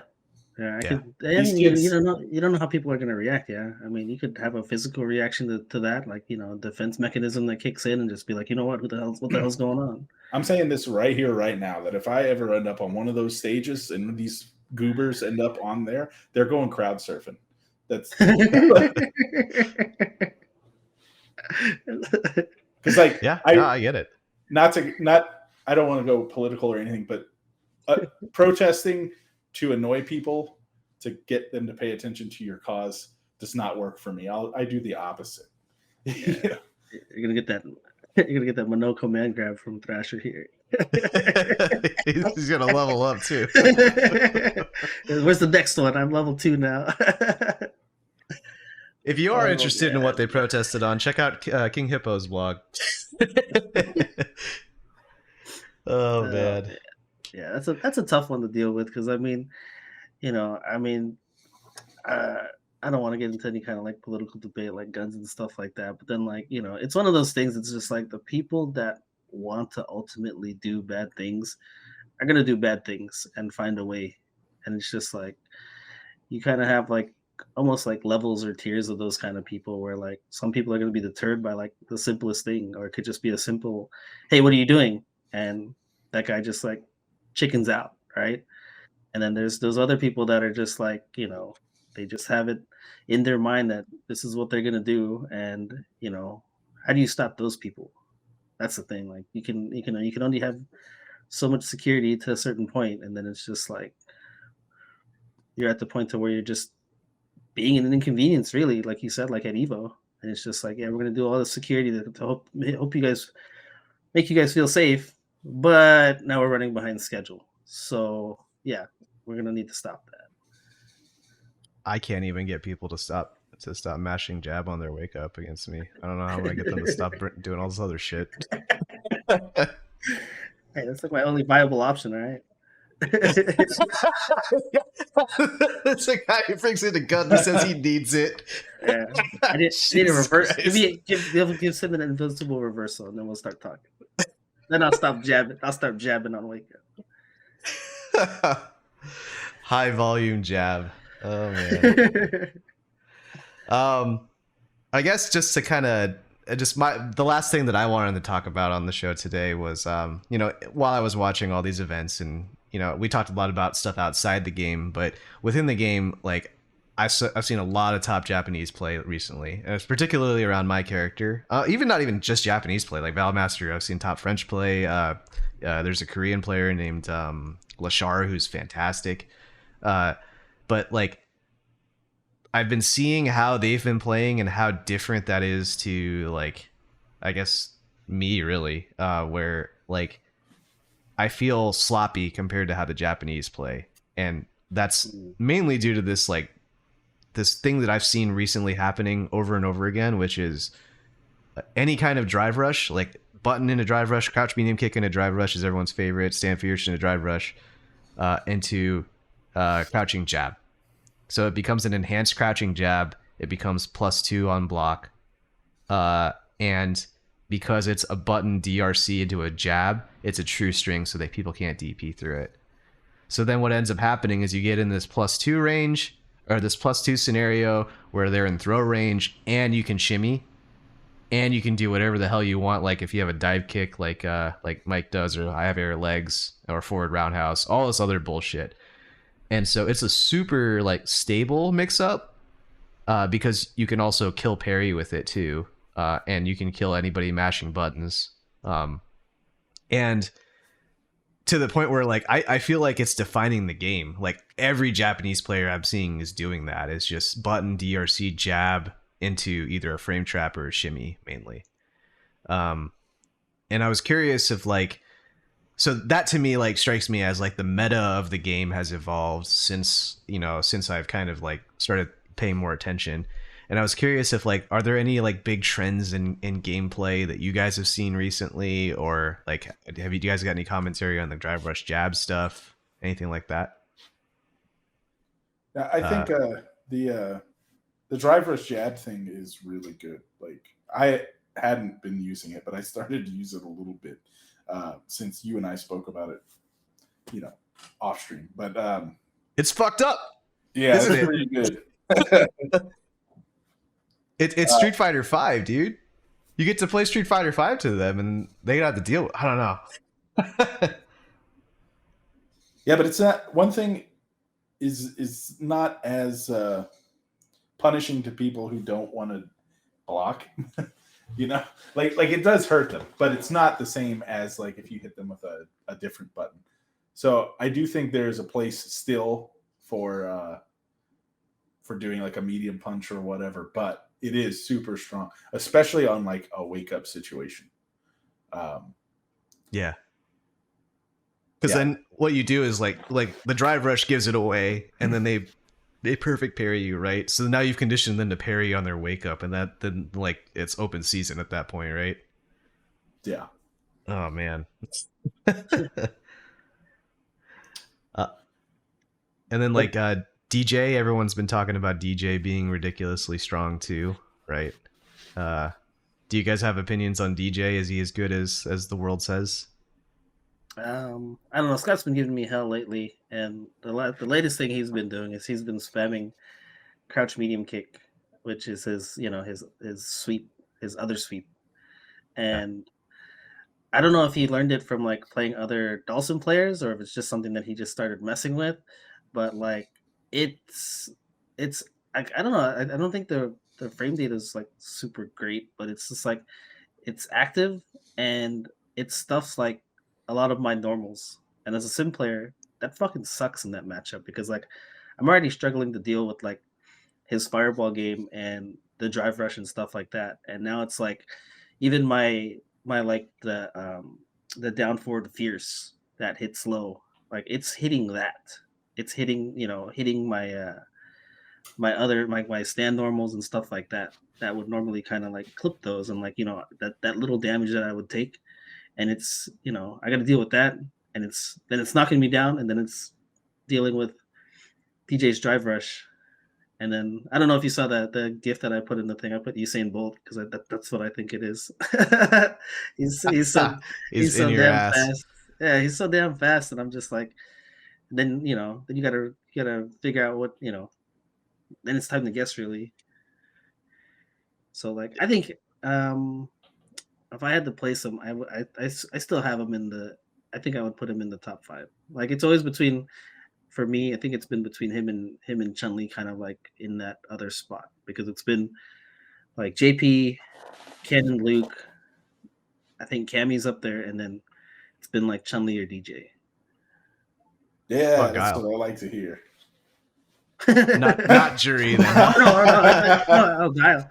I didn't even think about Guile. I don't know. Maybe that's my personal list because Cammy's a pain in the ass, and like it just drives me wild how good she is for being so plain and vanilla. Like she's the vanilla of vanilla, and it like irks me that she's so good at what she does. I get you. So that But I don't know. I think That's a sign of a really balanced game to me, where there's like 10 characters that are top 5. Yeah, no, see that's the thing too when it comes to Cammy, because like I don't feel like she's like overbearing in the sense like a JP is or like a Ken or a Luke, right? She's just really, really, really fucking good at what she does, and that just sucks. That sounds like you're willing to admit that it's more of a bad matchup than she's overpowered. Yeah, exactly. Like I don't think Gotcha. there's anything where I'm just like, damn, like she needs to be nerfed in a sense. Like I feel like she's kind of like where she needs to be, and it's just a tough thing to deal with because it's like between the reactionary nature that I have to like try to do things when people jump, and it's a dive kick, and I get hit by it like 90% of the time, and I'm like, I need to stop pressing buttons here. And it's hard because like you get it ingrained in your mind that somebody's going in the air, and it's like I need to do something about this. I need to anti-air them, and hers is just happens to be so fast, or it's almost like jury in a sense too, like with the delay. Like you get to the point to where people are like delaying things at certain times, and it's just like it throws off your timing. Yeah. Okay, so you said it was JP, Ken, Cammy. Oh, it's JP, Ken, Luke, Cammy, and then either Chun or DJ. Yeah, Chun and DJ, and then Jerry would be up there too. Okay. Or So then that, I mean, you said Guile too, so that'd be like my 8. I mean, I don't know if I had to put those, like the solid 4 is definitely JP, JP, Luke, and Ken. Oh, okay, so I'd say that's the solid S 3. tier. Okay. That's the solid 3 is JP, Ken, and Luke, and then Okay. the others are kind of in there in the last like top 8. Okay. Mike, how about you?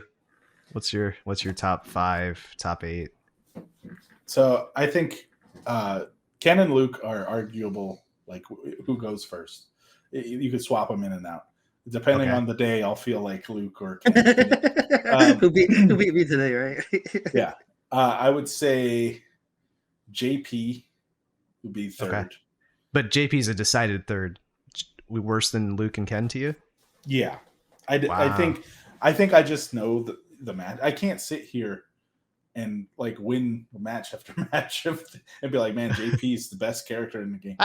So like, I'm just that good. Plus, like I said, John and I have worked this matchup. He's shown me the flaws in the character. He talks about the flaws in the character on his, platform. Mhm. And the other people on there like to not believe him, but I see it because once he taught me how to deal with his strengths, it wasn't so bad.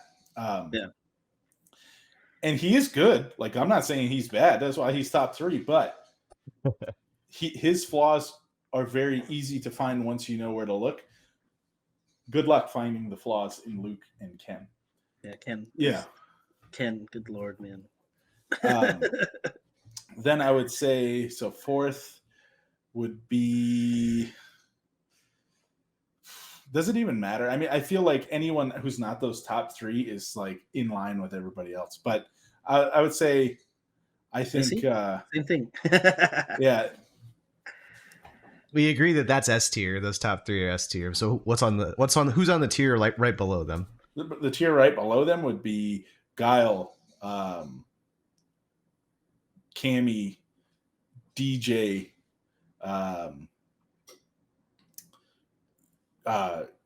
Chun and Jury. Like, Yep. I think Chun is slightly better than Jury, but they're very, very close in the tiers. I think that's fair. Blanca? Blanca's another one everyone says is good, right? There you go. Top 9. Blanca is good. I gotta look at my damn app. Top 9. All the damn characters. We'll just put it in Yeah. like you said, that's the S tier, and then there's like 6. Actually, let me look at that real quick because I made that was for my own personal kind of tier list too, but I hadn't revisited it in a while. Because everyone also, like, if you talk about Sim to anybody, everyone's like, yeah, Sim's top 5. He's secret top 5, right? Nah, he's not. You guys are crazy. Yeah, it's like the tournament. The characters who seem to like, obviously Snake Eyes won a damn tournament, so like the list doesn't matter. But it's like if I was like picking a character, thinking I want a good shot at winning a tournament outside of like obviously the top 3, I would say the top 3, Ken, Luke, and JP. Then you've got Jury, Guile, DJ, Chun, Cammy, and I guess you could throw Blanca in there. Like I think just Mena's really good, and in the same way that like Snake Eyes won, he wins. Like Okay. He's gonna be good with any character, basically. Yeah. And Blanca's definitely better than Geef. I'm not saying they're near each other. Right. And Blanca's better than he's ever been. I just think he's not in the same level as those other characters. Gotcha. I would put So him basically, just outside of that. Basically, you're saying that Mena's making him look a lot better than he probably is. Yeah, and if you get knocked down, then yeah, he's like he's a Mika, like he can blow you up. Yeah, in the corner. With the damn chew toy and fucking, the lightning and stuff. So yeah, he's really good if you let him get his game started. But I think it's pretty simple to not let him get his game started. Okay. I think that's the same thing with Marisa. Marisa's in there with like Blanca, I think. Where if you let her hit you, yeah, it's great. Like they have a great time. But when you don't let them hit you, they have a bad time. They have a really bad time. So are those tournament viable? Those two characters tournament viable in your mind? Not tournament.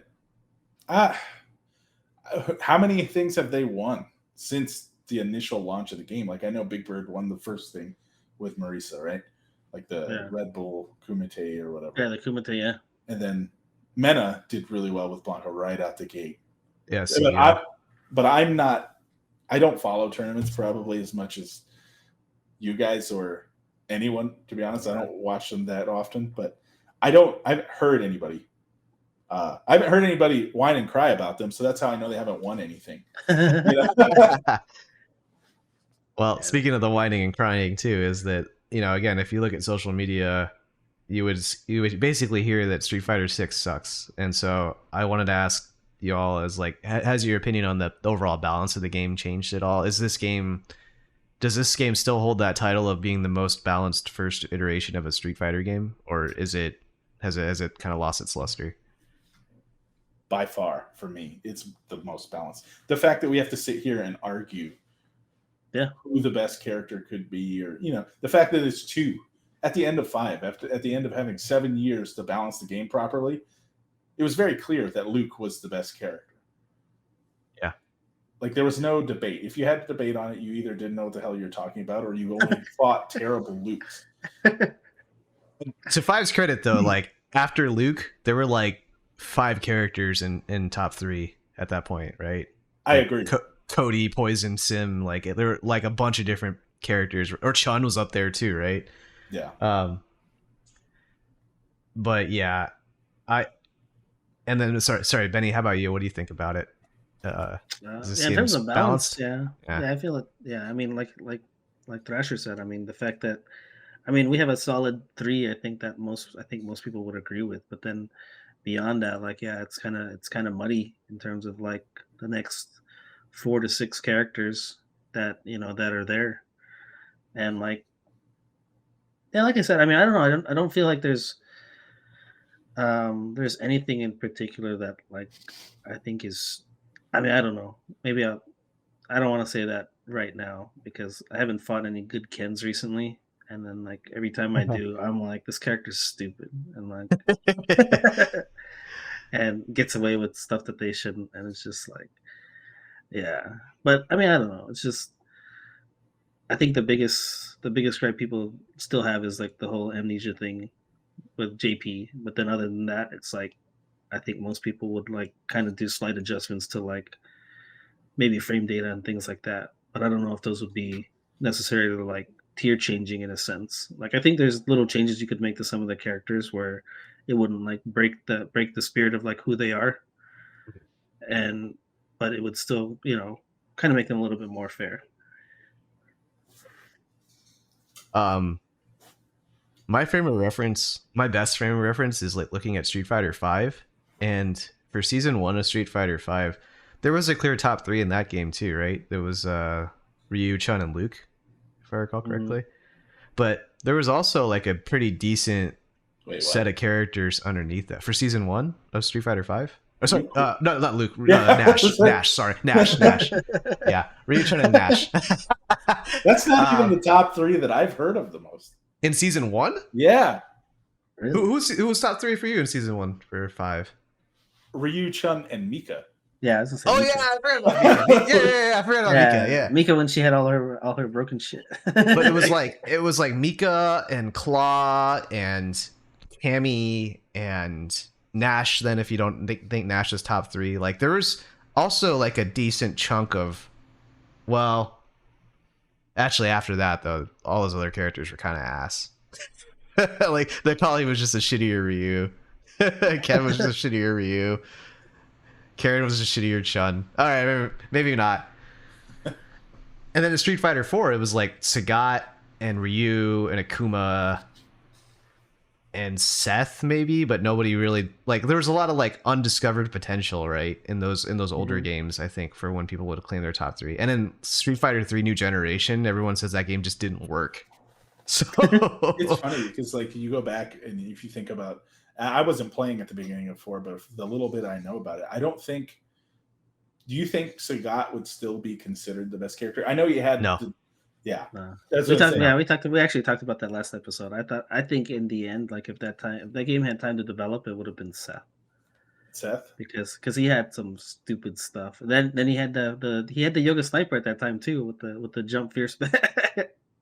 So like Yeah. given with all the tools that he had and like everything else before they like started nerfing him down, like I think he would have ended up being the best. over Yeah. Akuma and Viper, like.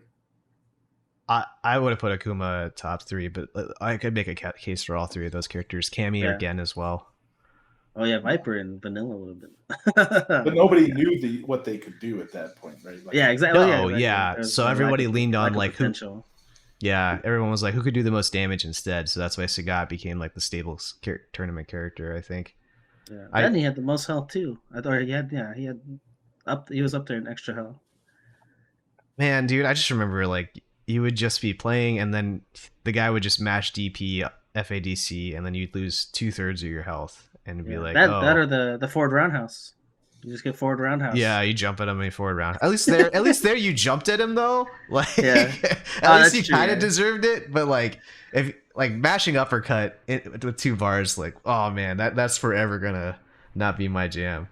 But you sound like you sound like an old school player. Maybe. That's how those Street Fighter 2 players were. They were just like, oh, this is dumb. It shouldn't be safe. Well, now I play 6, and when people mash uppercut, they complain about the input reader instead. So, but yeah, I agree with you guys. I think this game is way more balanced. I had an ulterior motive in presenting a message on our podcast, and that the internet is a different place than what real life is, and we're closer to real life, and that this game is fine. This game is awesome. And anybody that's complaining about it is they're either misinformed or rather not complaining about it, but like if they're saying that like this game is not good or if it's broken or unbalanced, they're misinformed, just outright, or it's a bad faith argument and they can farm engagement.